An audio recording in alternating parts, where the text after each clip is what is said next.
Mayor Burke, your administration has seen tremendous growth within the last 4 years. What do you attribute that to? Hard work, dedication, a community that supports me. We have to have a vision, right?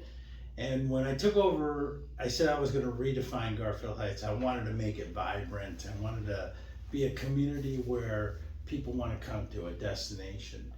And I can't tell you how many times at the very beginning, people said, you're crazy. Even some of the council members, you're crazy. I can't believe you're thinking on this level. But when you go out and you network with everybody in the county, in the state, in the federal part of it, I went to Washington, D.C., I've been to Toronto, Ontario, Quebec now, and Montreal.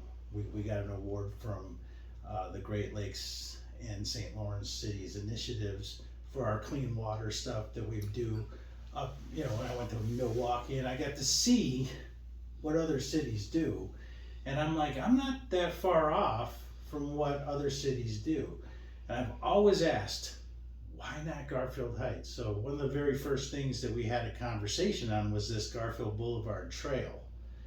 And they wanted to come in and just stripe a biking lane in there. And I thought, how come we can't have what they have over in like Parma or Parma Heights or someplace, that has that nice dedicated bike lane with a green space in there.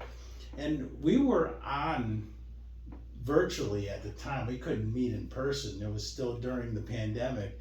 And I remember seeing that, and I could see somebody on the Zoom call going, wow, we got somebody who's interested in green space and all of that. It was refreshing to them. And we started working. I went to the county. I went to Pernell Jones, the county council president at the time, our council representative for Cuyahoga County Council. And I said, this is a great amenity and we could do this. We're going to connect a pond to a trail and people are going to be able to connect all the way down to Appalachia if they wanted to.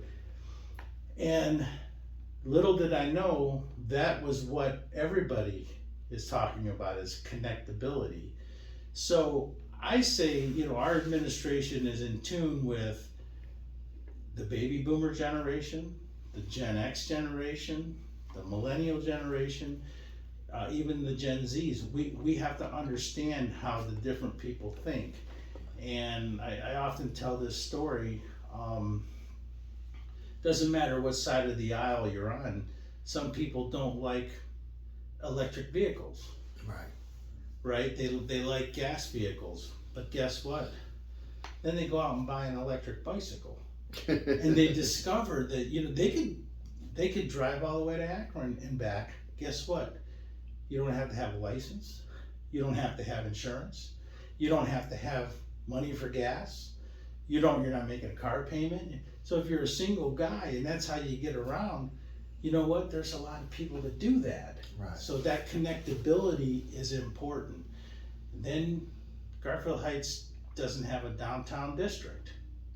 We're trying to create one with the transit-oriented development study down Turney Road, and creating mixed-use development in our city. So again, those are all things that make our city vibrant, and that's what I was setting out to do. But yeah, that has been the key goal of us and everybody in our administration.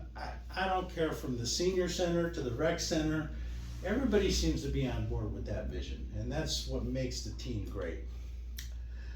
Mayor, I remember you campaigned 4 years ago. You said that you were going to redefine Garfield Heights.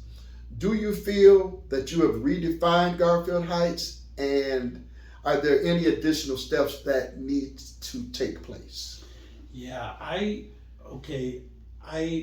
would like to think that we're about halfway there. Okay.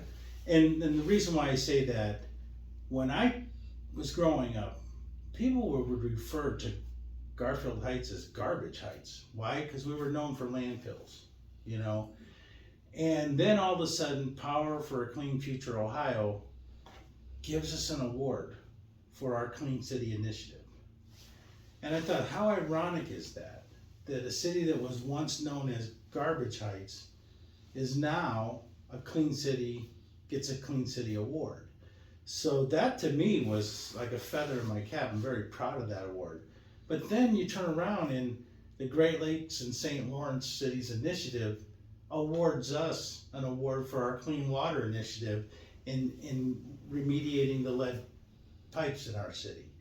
And so there's a lot of steps. We refer to a piece of property that we have in our city that's kind of behind Get-Go, this big mountain, or so to speak, big hill. You know, internally we talk about that as being Mount Trashmore, because when they built City View, they moved the trash there and covered it. Right. Well, then somebody decides to buy Mount Trashmore. And we thought, what would anybody want with this? You know, well, they saw opportunity.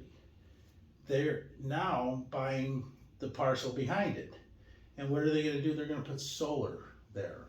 It's all part of, you know, the initiative that's being done federally with another parcel, big parcel land in Cleveland, that it has been a landfill for years. They're turning those fields into solar fields. Why? Because there's a drain on our grid. So this helps with that. The initiative to redefine the city, now all we need to do to finish that is to create that downtown district, because the businesses are starting to come in. We're seeing Charlie's Cheesesteaks, Wingstop, Arthur Treacher's made a resurgence into Garfield Heights. Before long, I wouldn't be surprised if you see a nice sit-down restaurant. But you know, we've done everything we can to attract that. We rewrote our zoning and eliminated some of the barriers that it takes to really be able to develop in Garfield Heights. And I think as soon as we plug in any kind of incentive, like a tax abatement for new development, things like that, that's when you're really gonna see the impact of this work. Okay.